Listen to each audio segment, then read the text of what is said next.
He's telling the story of Nettie Sloan, the woman who vanished in 1958 and wasn't found until 1993. Lost, Kentucky. Granny vanished for 35 years after she slaughtered 22 deputies who killed her son. They called her the Lost Granny of Letcher County, a woman who had vanished so completely that the federal government declared her legally dead in 1975 and closed every file that bore her name. 22 deputies had died over the course of 8 weeks, each body displaying evidence of methods that made seasoned investigators physically ill. Each death connected to a woman whose age and appearance should have made such violence impossible. And then she was gone, swallowed by mountains that had sheltered her family since before Daniel Boone first crossed Cumberland Gap. This is the true story of the grandmother who became a ghost. Our story begins in the remote mountain section of Letcher County, Kentucky, in the heart of the eastern coalfields. During the desperate years of the late 1950s, when the coal companies ruled with authority that no government could challenge, and when the families who resisted their power paid prices that history would not record. The mountains rise here in great folds of sandstone and coal-bearing shale, their hollows sheltering families who'd lived according to their own laws since before Kentucky was a state, who measured justice not by what courts decided, but by what blood demanded. You see, in Letcher County during the years of our story, the coal operators had created a system where company interests determined everything, from who held office to who lived or died.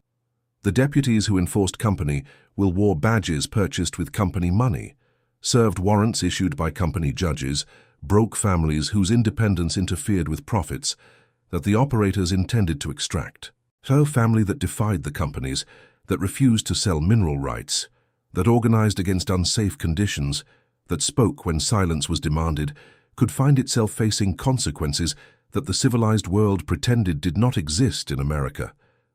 The woman at the center of our story was born Minerva May Combs in 1890, in a cabin that overlooked the hollow where her family had lived since 1803. She had married young to a man named Ezekiel Fugate, had borne him 7 children, of whom 3 had survived to adulthood, had buried a husband who had died in a mine collapse in 1935, and had raised her surviving children alone through decades that had tested her in ways that would have broken women with less determination. She was 68 years old in the autumn of 1958, a grandmother whose appearance suggested nothing more threatening than the mountain hospitality that her generation had practiced throughout their lives. That's right. Minerva Fugate, known throughout the region as Granny Fugate, stood 5 feet 2 inches tall, had hair that had turned white before her 50th birthday, possessed eyes that were the deep brown of autumn earth, and that seemed to hold knowledge that exceeded what her years should have provided. Her body was bent from 7 decades of mountain labor. Her hands were gnarled from work that had never ended, but her mind remained sharp and her determination remained absolute.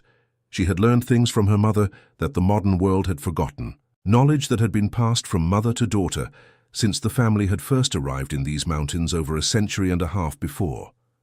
She knew plants that healed and plants that killed, knew how to move through forest without leaving traces that any tracker could follow, knew techniques for survival that did not depend on supplies or tools that could be taken away. The knowledge lay dormant during the peaceful years of her widowhood, but it remained available for circumstances that would justify its use. Her son was named Thomas Fugate, 35 years old in the autumn of 1958, a man whose refusal to submit to company authority had made him both admired and endangered throughout Letcher County. Thomas had organized miners to demand safety improvements that the company considered too expensive. He had testified before state legislators about conditions in the mines that the company preferred to keep secret. He had refused to sell the mineral rights that the company coveted beneath the family property, had maintained independence that the operators found intolerable. Thomas was everything that Granny Fugate had hoped her children would become, strong and principled, and unwilling to compromise when compromise meant surrender. He had inherited his father's build and his mother's determination, stood 6 feet 2 inches tall, possessed a voice that could fill a union hall or a church sanctuary with equal power. He had a wife named Sarah, and 3 children whose futures he was fighting to protect, whose opportunities he believed depended on resisting the company's attempts to reduce mountain families to permanent dependence. The trouble that would destroy this family began when the coal company determined that Thomas Fugate's resistance had become too dangerous to tolerate.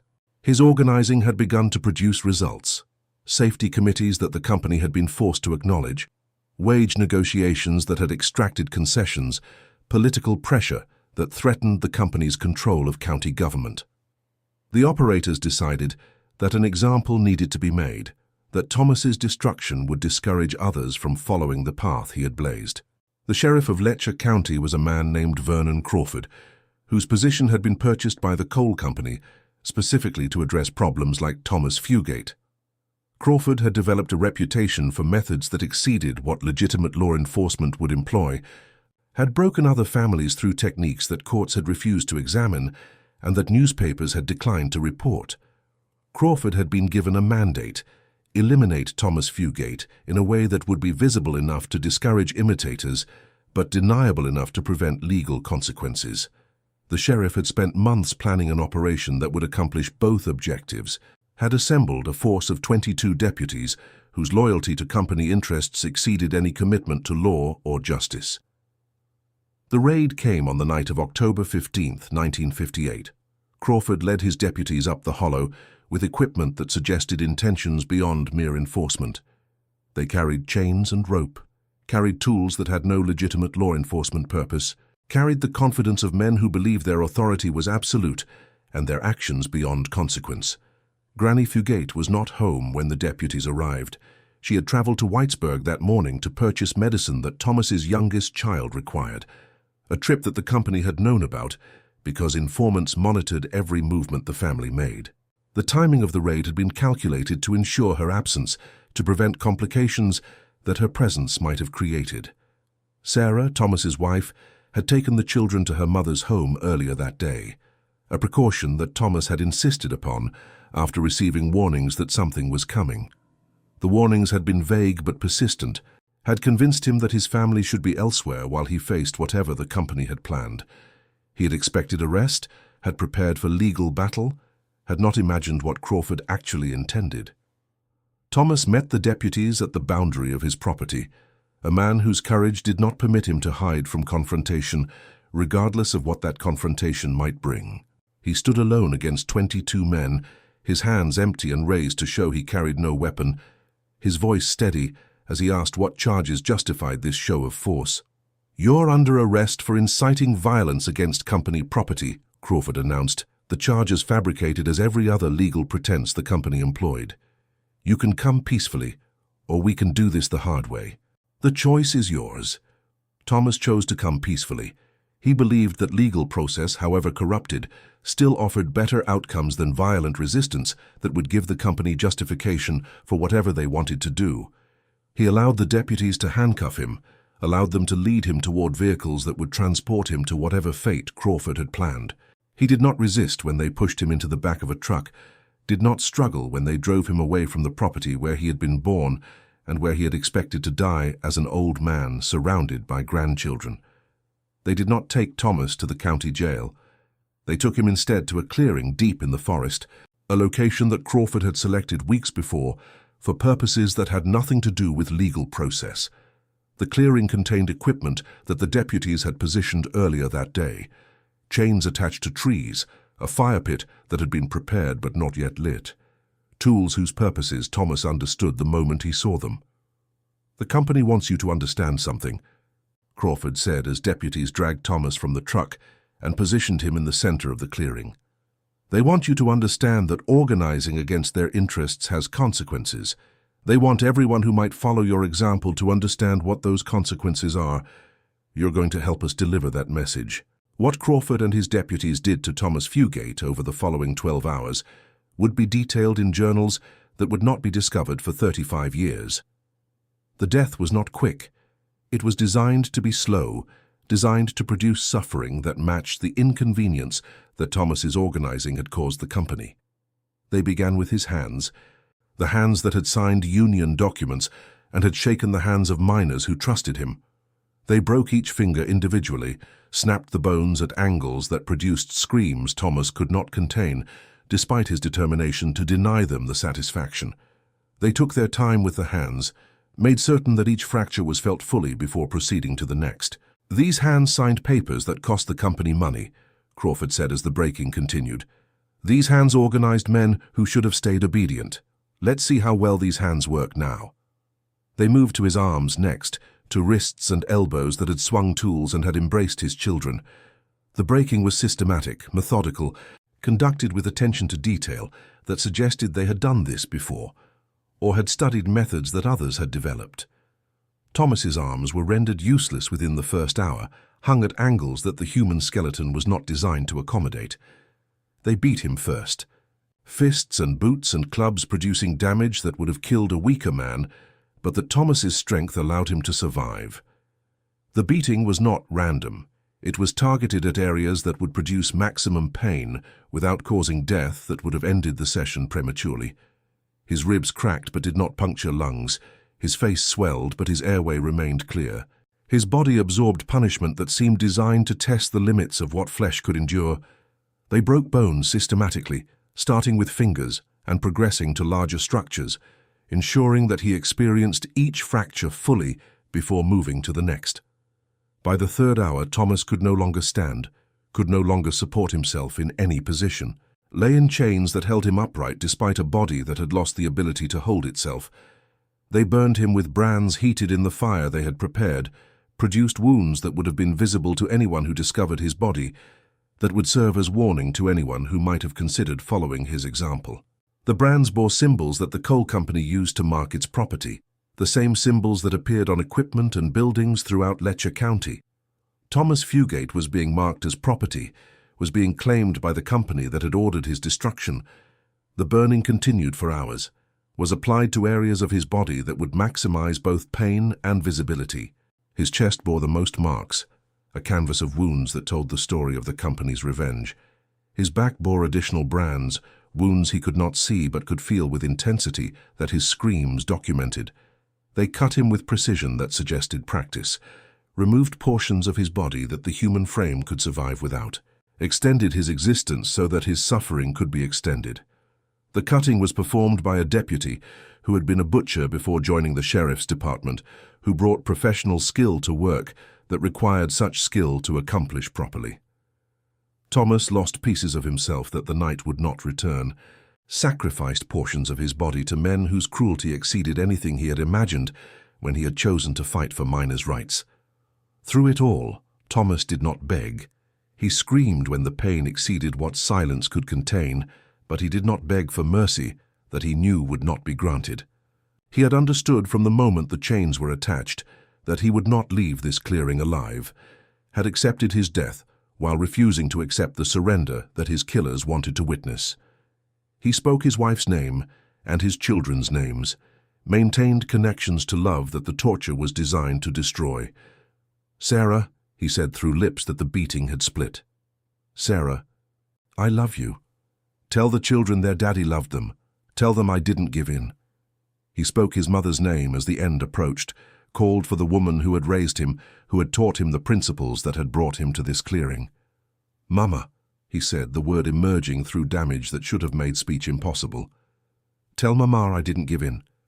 Tell her I didn't surrender. Tell her I was strong like she taught me to be." Crawford ended Thomas's suffering shortly before dawn, a killing blow that was almost merciful compared to what had preceded it. The deputies left his body where it had fallen, made no attempt to conceal what had been done, intended the discovery to serve the purpose that the torture itself had served. Granny Fugate returned from Whitesburg the following afternoon to find her son's body displayed in the clearing, where he had died. The company had ensured that she would find him, had positioned informants to guide her to the location, had wanted her to witness what resistance to their authority produced. She found Thomas in a condition that exceeded anything her 7 decades of life had prepared her to witness. The son she had raised from infancy, the man who had grown strong and principled under her guidance, lay broken in ways that the human body should not be able to be broken. His face was barely recognizable. His body was marked with wounds that told the story of hours she had not been present to prevent. She knelt beside him in the clearing where he had died, gathered what remained of him in arms that should have been too frail to lift him, but that grief made strong enough for any burden. She held him as she had held him when he was an infant, rocked him as she had rocked him through childhood illnesses, spoke words that the clearing preserved, but that no living person heard. "My boy," she said, her voice carrying the weight of grief that exceeded what words could contain. "My sweet boy, what did they do to you? What did they do to my son?" She stayed with Thomas until darkness came, until the clearing was illuminated only by moonlight that seemed inadequate for the magnitude of what had occurred there. She memorized the scene, the positions of the chains, the location of the fire pit, the tools that still bore evidence of their use. She memorized everything because she understood that this scene was a map, that it told her what had been done, and suggested what her response would need to be. She buried Thomas on a ridge overlooking the hollow, where Fugates had lived for over a century and a half, dug the grave herself, because she would not permit others to perform this final service. She spoke words over the burial that combined prayer with promises, commitments that the God she addressed and the son she mourned both understood. "I will kill them all," she said, her voice carrying across a ridge that had witnessed Fugate burials since 1808. "Every man who participated in what they did to you, every man who held a chain or heated a brand or cut your flesh while you screamed, they will all die, Thomas. They will die understanding what they did and why they are dying. This I promise you, my son, this I swear." The transformation that occurred within Granny Fugate during the days following Thomas's burial was absolute. The grandmother who had spent 7 decades living peacefully, who had raised children with love and had welcomed grandchildren with joy, ceased to exist. In her place emerged something older and colder, something that drew on knowledge her mother had taught her and that circumstances now required her to use. She began her preparations immediately, gathering supplies from caches that previous generations had established against times when such supplies might be needed. She collected plants whose properties her mother had taught her, prepared compounds that could incapacitate and that could kill. She studied the deputies who had participated in Thomas's murder, learned their names and faces and routines through observation that no one detected. The campaign began on November 15, 1958, exactly 1 month after Thomas's death. The first deputy died in a manner that would establish the pattern for everything that followed. His name was Dale Tackett, and he had been the deputy who had heated the brands used to burn Thomas. Granny Fugate had watched him through weeks of observation, had learned his routines and his weaknesses, had identified the moment when he would be vulnerable. Tackett lived alone in a cabin outside Whitesburg, a location he believed was safe because it was distant from Fugate territory, and because he had taken precautions that he considered adequate. He locked his doors at night, kept a weapon beside his bed, varied his schedule in ways that should have made him difficult to predict. None of it mattered. Granny Fugate entered through a window whose lock was inadequate, crossed the cabin while he slept, stood over his bed with brands she had prepared, brands that bore the same company symbols that had been used on Thomas. Tackett woke to find himself already restrained, his arms and legs secured to the bed frame, with ropes that would not yield regardless of how desperately he struggled. "Do you remember Thomas Fugate?" Granny Fugate asked, her voice carrying the flatness that had replaced emotion. "You heated the brands that burned my son. You watched while he screamed. You laughed when his flesh blackened. Do you remember?" Tackett tried to speak, to beg, to offer explanations that might delay what was clearly coming. The brands were already heating in a fire she had built in his own fireplace.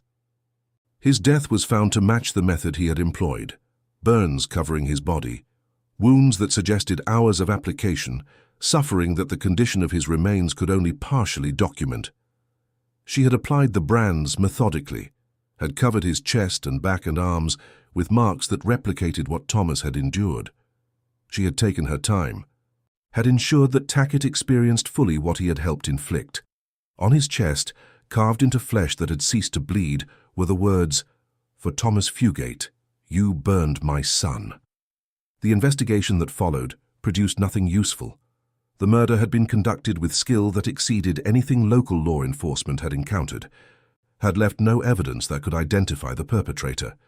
The connection to the Fugate case was obvious, but the obvious suspect, a 68-year-old grandmother, exceeded what investigators could accept as plausible. They searched for men, for groups, for anyone whose physical capability matched what the crime suggested. They did not search for a grandmother whose love had transformed into something that physical limitations could not contain. The second killing came 1 week later, claiming Robert Lawson, the deputy who had been responsible for the cutting that Thomas had endured. Lawson had been the former butcher, the man whose professional skills had been applied to purposes that his training had never intended. He had fled to a cousin's home in Pike County when he learned of Tackett's death, had believed that distance would provide protection that proximity had not. Granny Fugate tracked him with patience that his flight could not escape. She found him in the cabin where he was hiding, entered while the household slept, reached him before he could raise an alarm that might have brought help. She secured him in his bed, applied the same professional attention to cutting that he had applied to Thomas. Lawson's death matched his crimes. His body displayed evidence of cutting that had continued for hours, wounds that replicated what Thomas had experienced, suffering that symmetry demanded. She removed the same portions of his body that he had removed from Thomas, applied the same precision that he had employed, ensured that his final hours matched the final hours he had helped create. The message carved into his chest read, "For Thomas Fugate, you cut my son." The third and fourth killings took the deputies who had broken Thomas's bones, their bodies found with fractures that mirrored what they had inflicted. James Mitchell had broken Thomas's fingers. His own fingers were found broken in identical patterns. William Porter had broken Thomas's arms. His arms showed damage that replicated what he had done. The symmetry was exact, the justice was precise, and the terror that spread through the sheriff's department exceeded anything Letcher County had experienced. The fifth through eighth killings took deputies whose roles in the torture Granny Fugate had identified through observation and through the network of informants that grief had activated on her behalf. Each deputy had participated in specific aspects of Thomas's suffering, and each deputy experienced that specific aspect before his death finally arrived. The deputy who had beaten Thomas's face was found with facial injuries that matched. The deputy who had kicked Thomas's ribs was found with broken ribs. The deputy who had held Thomas down while others worked was found with ligature marks that suggested he had been restrained while someone worked on him. That's right. Granny Fugate killed each deputy using the method that deputy had employed on her son. The man who had burned Thomas was burned. The man who had cut Thomas was cut. The men who had broken bones experienced broken bones. The symmetry was exact, the justice was precise, and the terror that spread through the sheriff's department exceeded anything Letcher County had experienced. The 9th through 15th killings came during December, taking deputies who had attempted to flee, who had surrounded themselves with protection, who had taken every precaution that seemed reasonable. Some fled to other states, believing that distance would provide safety that Kentucky could not. Granny Fugate followed them to West Virginia, to Tennessee, reached them in locations they believed were secure, conducted her work with patience that suggested she had infinite time and absolute determination. None of the precautions proved adequate. Granny Fugate reached them anyway, penetrated defenses that should have been impenetrable, conducted her work with patience that suggested she had infinite time and absolute determination. Deputies who hired guards found their guards dead before they could raise alarms. Deputies who varied their routines found that their variations had been anticipated. Deputies who traveled in groups found that groups provided no protection against someone who could wait for the moment when groups separated. The 16th and 17th killings took deputies who had been assigned to protect Crawford himself, men who were found dead in positions outside the safe house where the sheriff was hiding. The message was clear. No location was secure, no protection was adequate. The hunter could reach anyone regardless of what measures they employed. Crawford attempted to flee on January 3, 1959, arranged transportation that he believed was secret, planned a route that would take him far from Kentucky and the vengeance that had claimed 17 of his men. He did not understand that Granny Fugate had been waiting for exactly this attempt. The confrontation occurred on a mountain road where the terrain forced vehicles to slow, where the forest pressed close on both sides. Crawford's remaining guards, deputies 18 through 21, died before they could identify the threat, before they could draw weapons that would have been useless anyway. Then Crawford was alone, his vehicle disabled, his escape blocked by a woman whose appearance suggested nothing of the fury that burned within her. She emerged from the forest with tools in her hands, implements that Crawford recognized because they were identical to the tools that had been used on Thomas Fugate. "Do you remember my son?" Granny Fugate asked, her voice carrying the flatness of someone for whom emotion had been replaced by purpose. Thomas Fugate, 35 years old, a husband and father, a man who believed that miners deserved safe conditions and fair wages. "Do you remember what you did to him?" Crawford tried to speak, to offer explanations or bargains that might delay what was clearly coming. He blamed the company, claimed he had been following orders, insisted that he had not personally participated in the worst of what had been done. "You ordered it," Granny replied. "You planned it.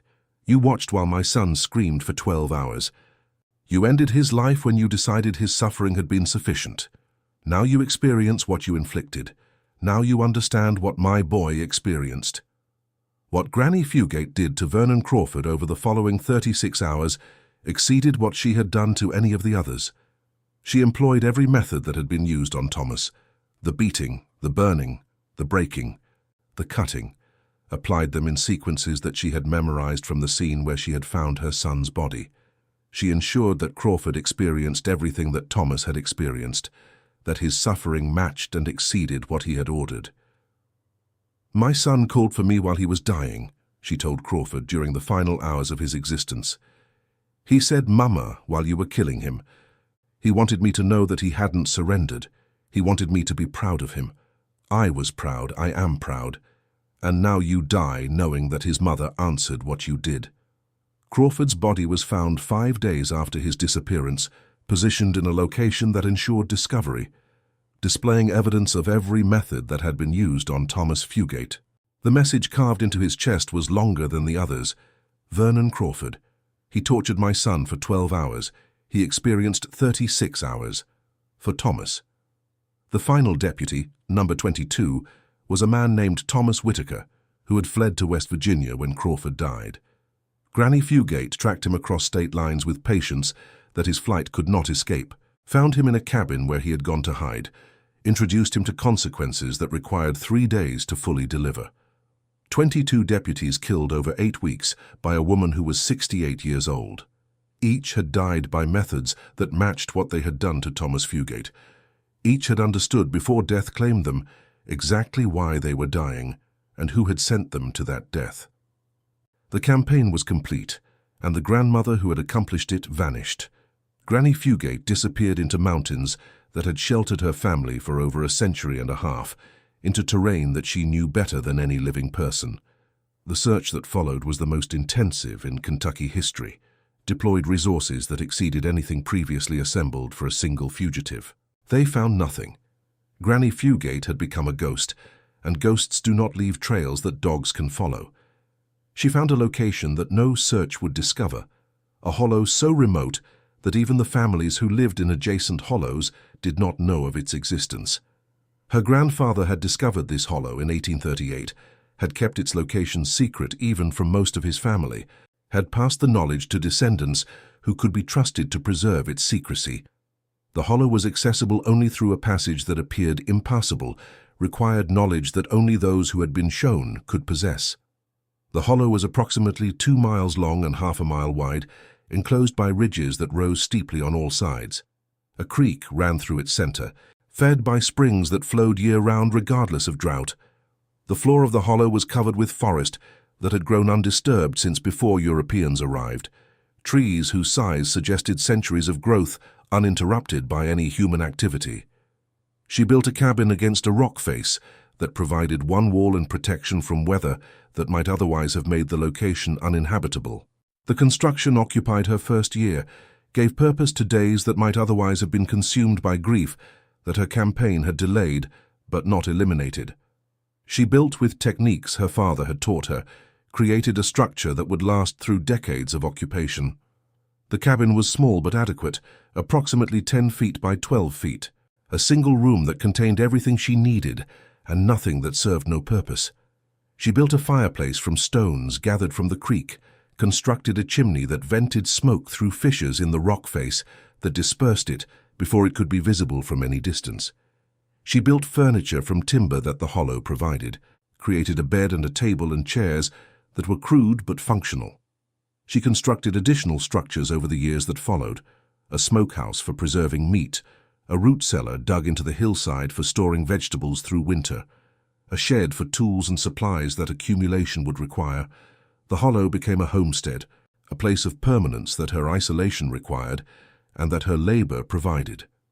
The garden she established occupied a clearing near the cabin, a space where sunlight reached the ground for most of the day. She planted seeds that she had gathered from the garden at her home, varieties that her mother had cultivated and that generations before had cultivated. The first garden produced poorly, the soil less fertile than she had hoped, and the growing season shorter than she had anticipated. She learned from the failures of that first year, amended soil with materials gathered from the forest floor, selected varieties that the conditions could support. Potatoes became her staple, hardy enough to survive mountain conditions and nutritious enough to sustain her through winters that lasted 5 months or more. Beans and squash provided variety, herbs provided medicine and flavoring. Roots that grew wild in the forest supplemented what her gardens produced. The hunting and trapping that provided protein became routine over years of practice. She learned the patterns of deer and turkey that populated the ridges around her hollow, developed techniques for taking them that required neither firearms whose sound might attract attention nor traps whose presence might be discovered. She constructed snares and deadfalls that captured game while she attended to other tasks, checked them daily during seasons when they were active. The first years were consumed by grief that the campaign of killing had delayed but not eliminated. The fury that had sustained her through 8 weeks of vengeance faded when the last deputy died, was replaced by pain that she had not allowed herself to feel while justice remained incomplete. Now, with the killing done and nothing remaining to distract her, she mourned a son whose death she had avenged, but whose absence created emptiness that nothing could fill. The grief was physical, a weight that pressed against her chest and made breathing difficult. She would lie on the bed she had built and find herself unable to rise, would spend days in darkness that her fire had not dispelled because she lacked the will to maintain it. She would forget to eat, would ignore signals from a body that required sustenance, would drift toward death that grief made seem attractive. The first winter was the worst, a test of preparations that grief had compromised and of determination that seemed to have no remaining purpose. The cold penetrated even her well-constructed cabin, found gaps she had not known existed, demonstrated that survival in this location would require effort that her condition made almost impossible. She came close to dying multiple times during those months, from cold and from hunger and from despair that made survival seem pointless. But spring came eventually, as spring always does, and with it came something that resembled the determination she had possessed before. Perhaps it was Thomas's voice in her mind, telling her that he had died without surrendering, and that she should not surrender either. Perhaps it was simple stubbornness, the same quality that had allowed her to kill 22 men at the age of 68. Whatever its source, the determination returned, and with it returned the will to continue that survival required. She spoke to Thomas constantly, held conversations with the dead that seemed as real as any she had held when he was alive. She described her days to him, asked his opinions about decisions that survival required, maintained a relationship that death had interrupted but had not ended. "The garden is coming in well this year," she would tell him during evening conversations that had become ritual. "The potatoes are strong, the beans are climbing. You would be proud of what I've built here, Thomas. You always said I could do anything I set my mind to. I've set my mind to surviving, and I'm surviving." She created rituals that gave structure to days that might otherwise have been formless. She rose with the light, performed tasks in sequences that became sacred through repetition. She visited a spot on the ridge that overlooked the direction where Thomas was buried, spoke to him across distances that her words could not actually cross.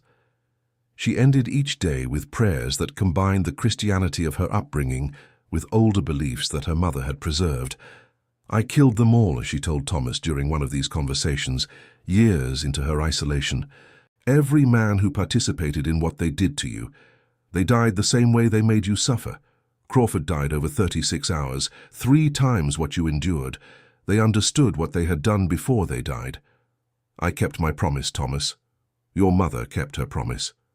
She kept journals throughout her isolation, documented her days and thoughts in notebooks she made from materials the wilderness provided. The journals served multiple purposes. They provided activity that filled hours that might otherwise have been empty. They created records that would eventually explain what had happened and why. And they maintained connections to language and thought that pure solitude might otherwise have eroded. She wrote about Thomas constantly, preserved memories through descriptions that exceeded what photographs could have captured.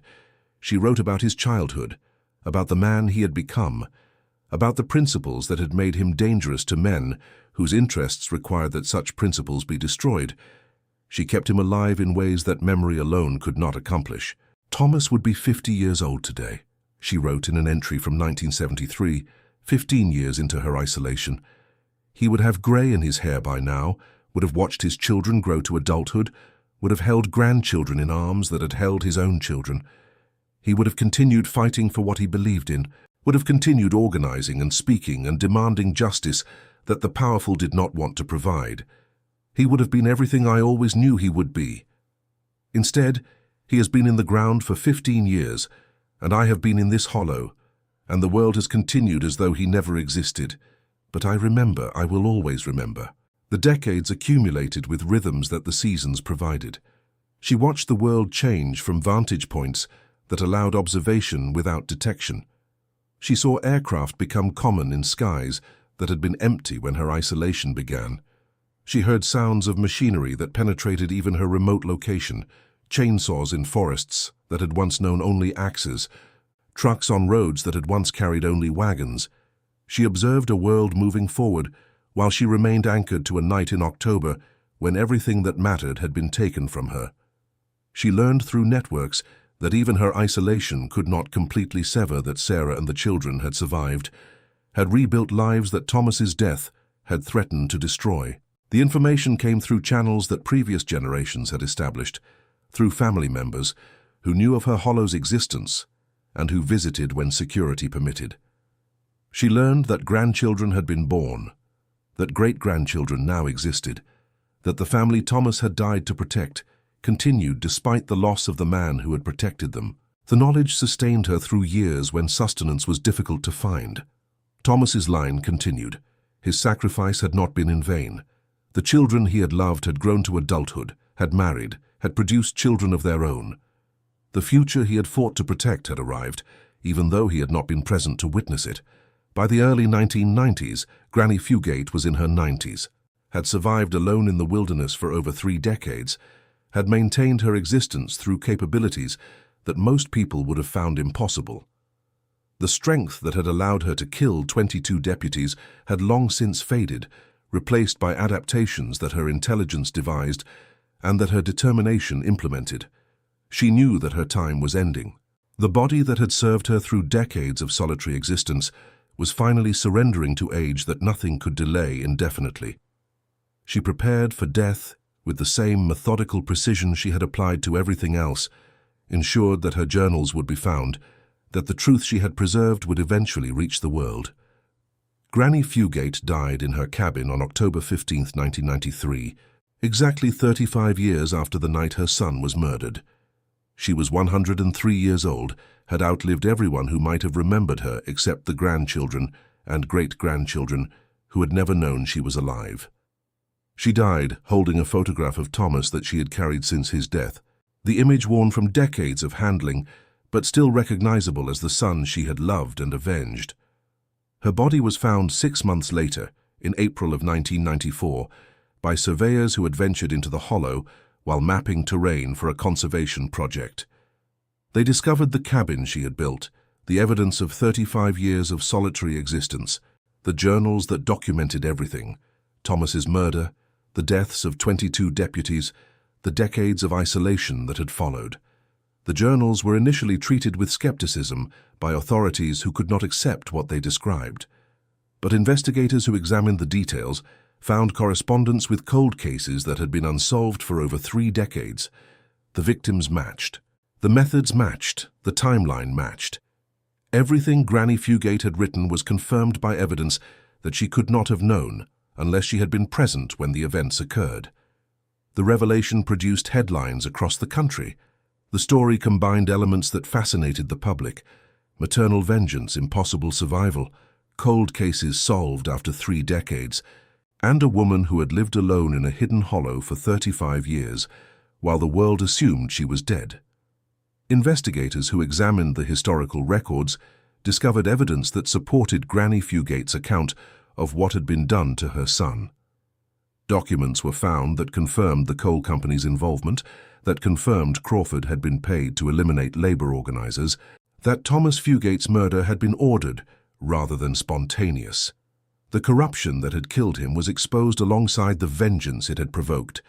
Granny Fugate was buried beside Thomas on the ridge overlooking the hollow where Fugates had lived since 1803. The inscription on her stone reads, "Minerva May Fugate, 1890-1993. They tortured her son." She answered. She waited 35 years. Together again at last. Beside her, the stone that had marked Thomas's grave since the night she had buried him. Thomas Fugate, 1923-1958. Beloved son, husband, and father. He did not surrender. The songs that emerged from the Granny Fugate story were among the most powerful in modern Appalachian tradition, their subject matter requiring melodies that captured both the horror of a son tortured for 12 hours and the fury of a mother who killed 22 men using the same methods they had employed.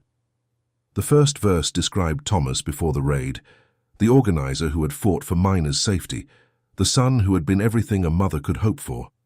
The melody was proud and strong, suggesting courage that should have been protected. The second verse described the torture, 12 hours of suffering that a mother had not been present to prevent, the son who died calling for the woman who had raised him. The melody became something terrible, notes carrying weight that seemed impossible for music to bear. The third verse described Granny Fugate's discovery, the mother who held her son's broken body until darkness came, the promises made over a grave, that justice demanded she dig herself. The melody grew cold and purposeful, suggesting determination that would not be denied. The fourth verse described the campaign, 22 deputies dying by the methods they had used on Thomas, Crawford dying over 36 hours to triple what he had inflicted. The melody had an inexorable quality, suggesting justice that age could not prevent. The fifth verse described the 35 years of hiding, the mother who became a ghost in a hollow no one knew existed, the son who remained alive in conversations she maintained daily. The melody softened, became almost peaceful, suggesting love that isolation could not diminish. The final verse described the discovery and the truth that emerged. The journals that solved mysteries 3 decades old. The mother who rested at last beside the son, whose grave she had never stopped tending in her heart. The melody resolved into something approaching peace, suggesting that patience, however painful, eventually receives its reward. What about you, my friend? Would you make that journey to stand at the graves where Granny Fugate rests beside the son she avenged, to read the inscriptions that speak of torture and answers and 35 years of solitude? Would you walk through the hollow where she survived for over 3 decades? Would you try to understand how love could sustain a life that had lost everything except memory and determination? The journey to Letcher County is easier now than it was in 1958. The roads paved, and the world more connected than it was when a coal company ordered a labor organizer tortured to death to discourage others from following his example. But the mountains remain ancient and patient, holding their memories close like they hold the morning mist and the evening shadows. The graves of mothers and sons rest in those mountains, and the stories of what was done and what was done in response echo still through hollows that have witnessed both injustice and its answer. And that, my friend, is the true story of the lost Kentucky granny who vanished for 35 years after slaughtering 22 deputies who killed her son. A story of love that became fury, that became decades of solitude, that ended only when death brought reunion that life had denied. The mountains remember, and through them, so do we all. So there you go, my friend. Now you know the rest of the story. Granny Fugate killed 22 deputies who had tortured her son for 12 hours. using the same methods on each man that he had used on Thomas, then disappeared into a hidden hollow for 35 years until her body was found with journals that explained everything. What about you?